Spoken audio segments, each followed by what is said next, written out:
hakuna namna ambavyo tunaweza tukaficha uhalisia wa jinsi tulivyo. Tumekuja tukiwa ni wagonjwa wa dhambi. Baba, tumekuja mbele zako tukiwa na mapungufu, lakini nia yetu ya dhati katika mioyo yetu Baba ni kuzaa matunda na kubaki hekaluni mwako na kuwa na furaha wakati tunapoitwa kwa ajili ya kukutumikia. Tumesimama kwa miguu yetu katikati yetu Bwana, tukiwa na wagonjwa, na wewe Bwana umesema ya kwamba nendeni mkapoze wagonjwa, pozeni wenye matatizo ya kila namna. Mimi na mtumishi wako mzee tunainua mikono yetu. Ni kweli ni mikono dhaifu, lakini ulitutia mafuta ili tutumike mbele zako. Lakini sisi Bwana, ikawe ni mkono wa Bwana katikati ya watu hawa. Ukanyoshe mkono wako, ukaguse na kuleta ufumbuzi wa changamoto za maradhi ya kimwili na kiroho ambayo yamekuwa yakisumbua watoto wako, ambayo Bwana yamekuwa yakiwanyong'onyeza, hata wakati fulani wanashindwa kufanya kazi za uchumi, familia uchumi unashuka, maana wengine wanauguza, maana wengine wanaugua, maana wengine hawana furaha. Kuna vitu ambavyo hawawezi kufanya, maana mili yao imekuwa dhaifu. Mkono wako usioshindwa Baba, ninakuomba, ikiwa ni kwa kupitia madaktari, ikiwa ni kwa kupitia dawa, hata vyakula, ikiwa Bwana ni kwa kurejesha mwili nguvu, wafanye watoto wako wakawe na afya tele ili wakutumikie.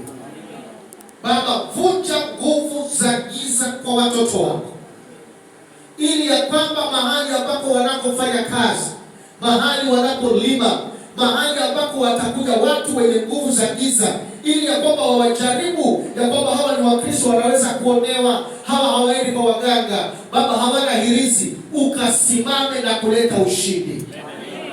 Ili ya kwamba wakati watakapokuja malaika wa shetani, ili wakifikiri ya kwamba watoto wako hawana ulinzi, wakakutane na jeshi kubwa la malaika, wakawakimbize na watoto wako wakabaki kwa salama.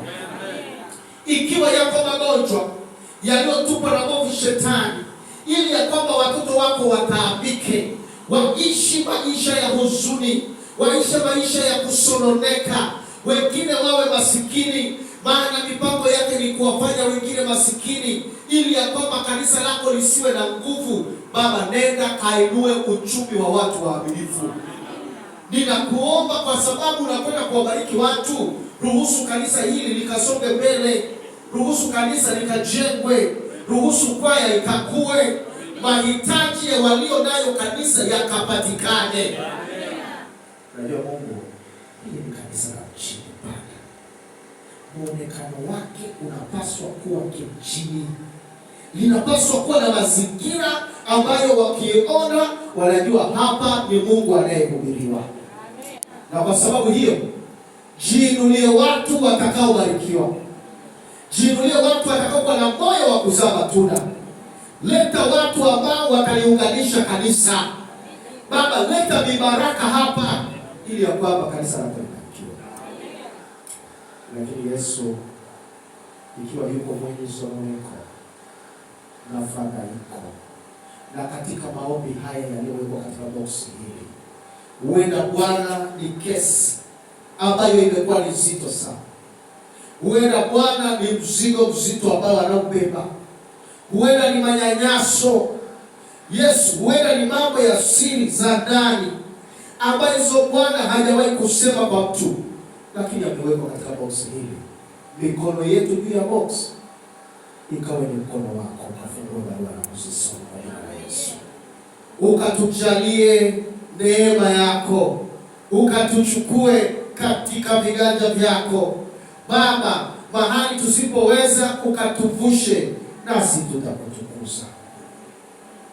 Tunapoondoka jioni ya leo, tunatamani kwenda na mioyo ya iliyotakaswa, mioyo isiyo na kiburi, mioyo isiyo na ubinafsi, mioyo isiyobeba chuki, maana tumekubali ya kwamba uzao unatoka.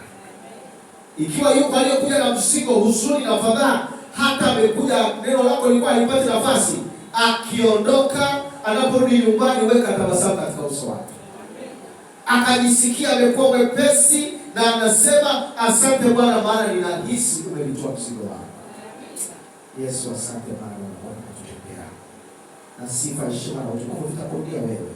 Tunaomba kwa Yesu.